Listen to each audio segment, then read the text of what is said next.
and we are back at Wailuanuiahō'Ano. Today we're going to look at the Poli'Ahu HEIAU and its significance.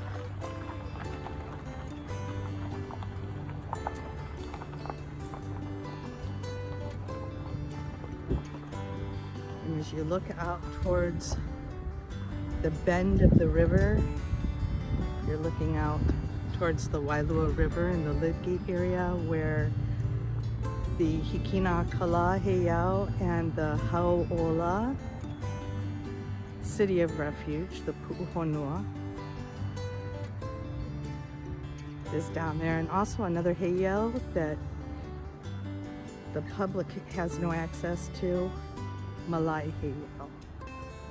So let's take a look at Poli'Ahu HEIAU.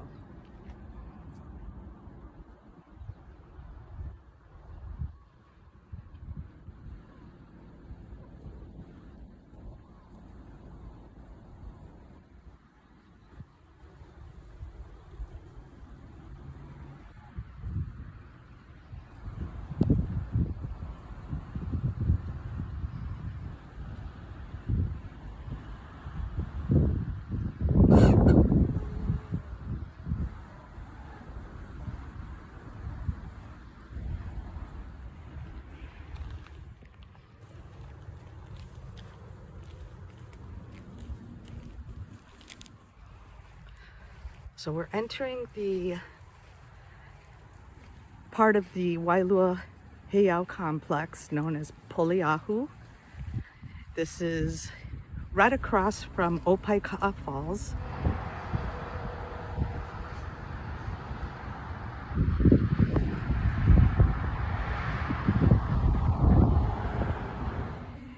And this is No Mountain.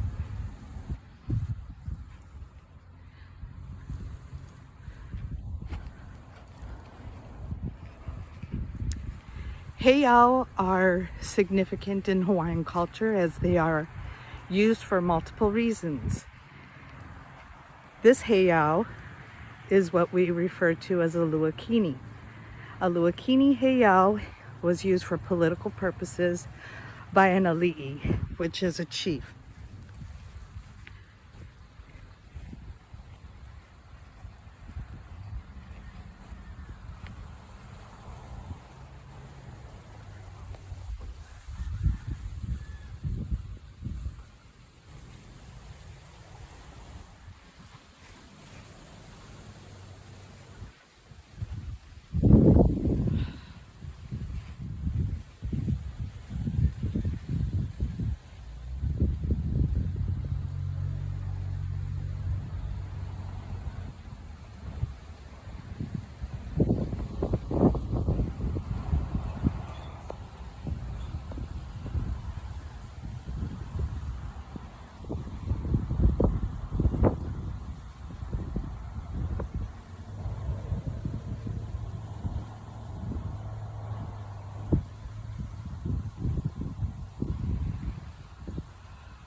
Poli'Ahu is the name of the snow goddess, and some people speculate as to why the name of this HEIAU has been honored with her name.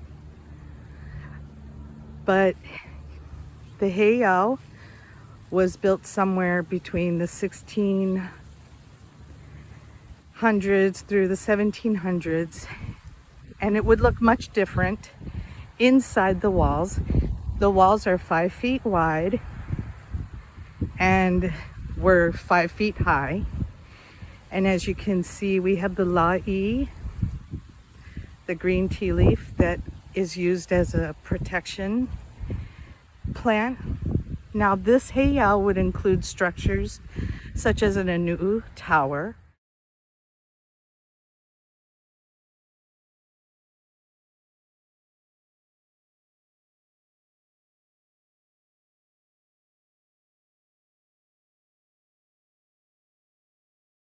which was an oracle tower. It would have included a Poli'Ahu,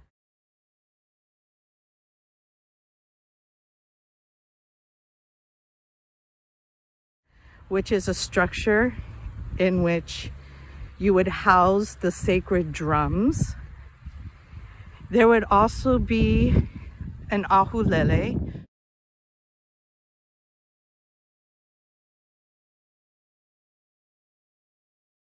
which is an altar in which sacrifices or offerings were given. And of course there would be ki'i,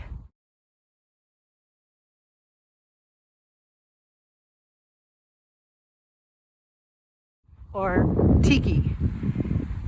And the structures would be used during the Luakini season, which is the season of war. There were meetings that took place here, as well as celebrations amongst the ali'i class, which are your chiefs, and the kahuna, which are your priests. And priests were medicinal people, advisors to an extent. These rituals took place in a hale mana. Mana is spiritual power that one possesses. A hale umu is the house in which the underground oven was in. This is where offerings such as pigs or certain fishes that represent the god of war were cooked. These areas are kapu, which means that they are sacred. And as a cultural practitioner, I'm going to explain why this is not a proper offering that you see here. People come here and they take the laula'i, which would be the leaf from the tea leaf plant. I made a leila'i video using them. Although it's used for wrapping things, we don't wrap rocks in them and leave them as offerings. If you know what type of heiau it is, there are certain types of offerings that are appropriate, and these are definitely inappropriate. And I saw on our state website that it does remind tourists not to do that.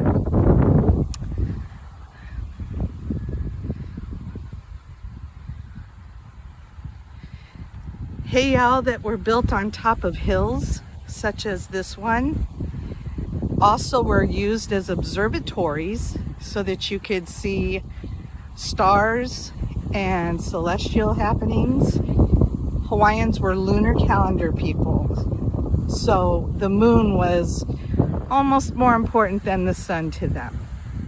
And as you can see, if any canoes or anything on the water was such as wave patterns indicating storms coming, or fleets of canoe, meaning somebody might be on their way to declare war, this is a perfect spot for a lookout. Now, I also have a story that goes with this beautiful mountain precipice over here. It's a sad story, but below in the valley, there was a magical banana patch. And the people of Waimea, their chief, had a feud going on with the chief of Wailua at that time. And there were twins that were sent by the ali'i to come to Wailua from Waimea, which is on the west side of the island. They were sent here to cut down all the banana trees so that the ali'i here would not receive its mana, its spiritual power. As a result, they were caught by the kahuna from the Wailua area, and he turned them into stone.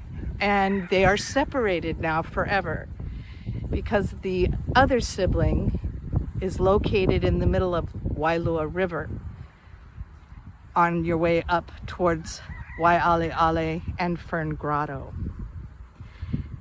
Now, The heiau was built by people referred to as Menehune, also could be translated as Manahune, meaning a less amount of mana than perhaps your spiritual leaders, your kahuna, or your ali'i, your chiefs. Menehune were po, which means short and stocky. And they were often completed major structures overnight. And if they were interrupted, they would stop the work and abandon the site. It is said that these rocks were handed hand to hand from Waimea to build this area. Now the Menehune could very well be people that were in Hawaii prior to the Tahitians coming, and the first Tahitian prince the first Tahitian priest that arrived here, right here in Wailua, he brought with him the kapu system, which changed things in Hawaii. Tahitians were said to be about 7 feet tall. Kamehameha is said to be the descendant of very tall Samoans. So compared to the 7-foot Samoans, perhaps they were smaller, shorter people, but very muscular from their diet and very industrious. And we have many places here on Kauai, such as fish ponds and the miraculous Menehune ditch located on the west side, that were built by the Menehune. And we'll take a look at them in future films.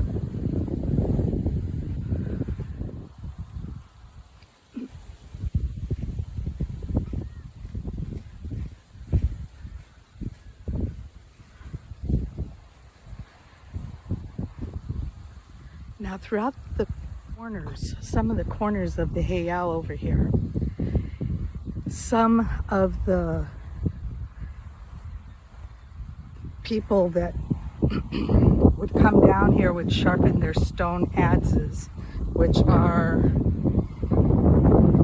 axes made from basalt.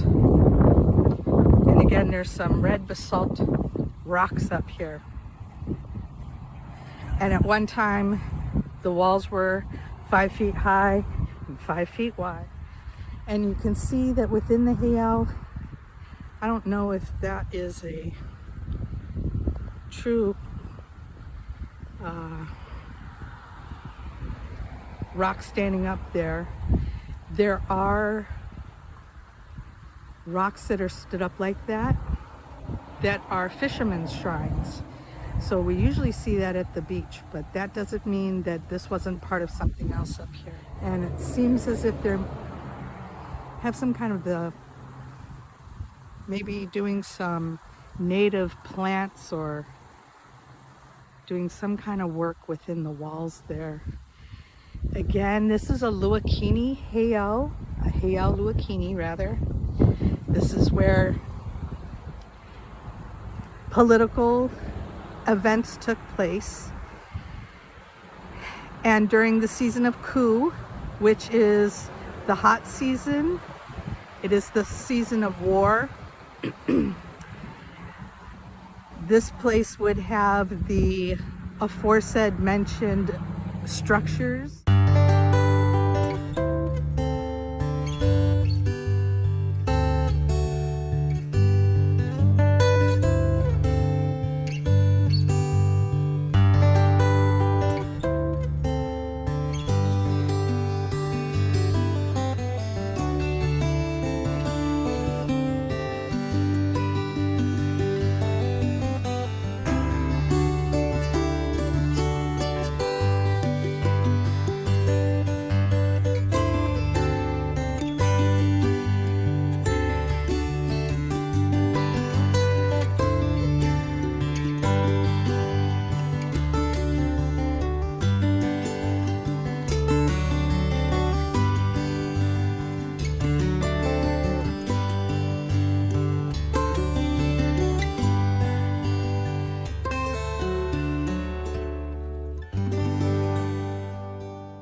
And the word kapu, again, it means sacred or forbidden. And the English word that is borrowed from Polynesian is taboo, and it varies throughout Polynesia.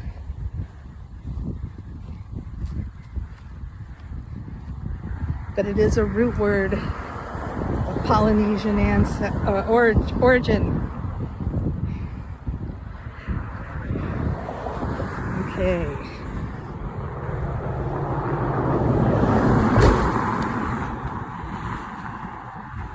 You can see as I'm walking, there's a lot of the smaller stones. And so you kind of just, and with the road right here,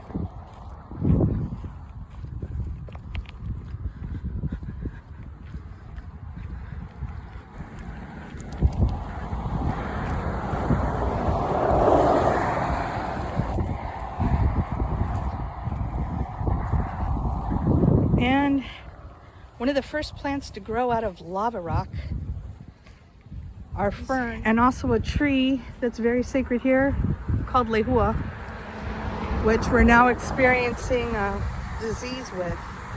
And lehua is very important to Hawaiian culture as far as what it represents, and it's a big representation of hula, everything from the wood to the actual flower, its buds, and the water that it can hold in its blossom that birds with the long hooked beak, the Iiwi birds, used to drink out of. So there are many songs about those kinds of actions that are literal. The bird drinking the water from the blossom of the lehua flower. But then there's also some deeper thought behind it. And back in the distance over there is Mount Wailuanuiahō'Ano, the wettest spot on earth, the wettest spot within the Hawaiian Islands. Its highest peak is Kavaikini.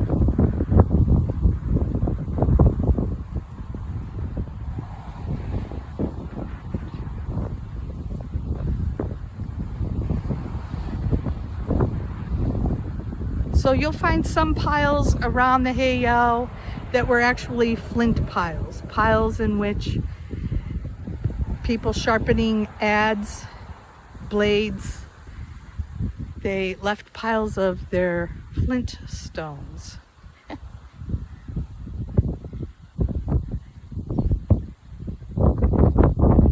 And it's a beautiful day.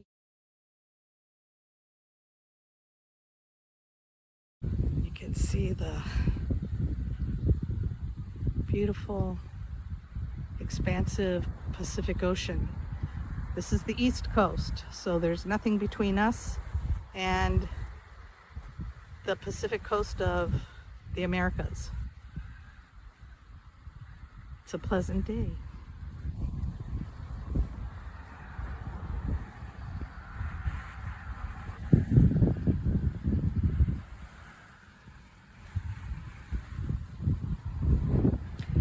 Now, all along the banks of the river, we have haubush, which is the hibiscus family, and that's usually used as rope.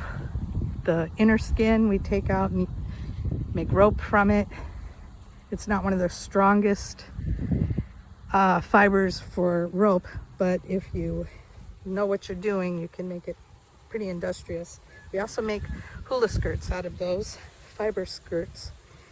Most people would refer to those as grass skirts, but they're actually made from the inner bark of the haubush. And I'll just walk over here. Please don't do this if you're here.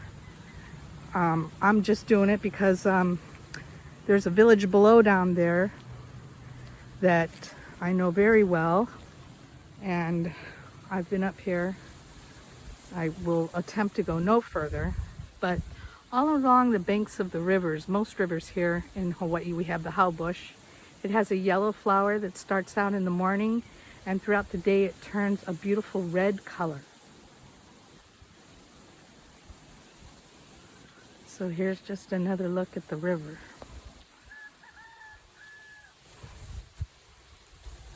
From a different angle.